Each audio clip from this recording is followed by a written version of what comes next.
think it's perfect for the time we live in.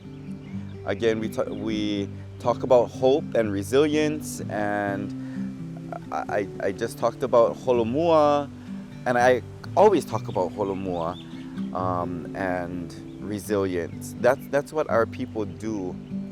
This is not the first time that we have been in a pandemic. This is not the first time that we have been oppressed in some way, whether it's health-wise or by foreign influences.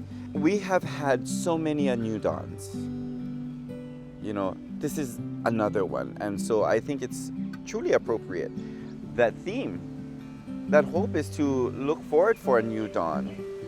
And I think that it's here, it's happening. Now we need to maintain that. Yeah, the sun doesn't just rise in the east and stays there where it rises. Like, it needs to fully complete a cycle.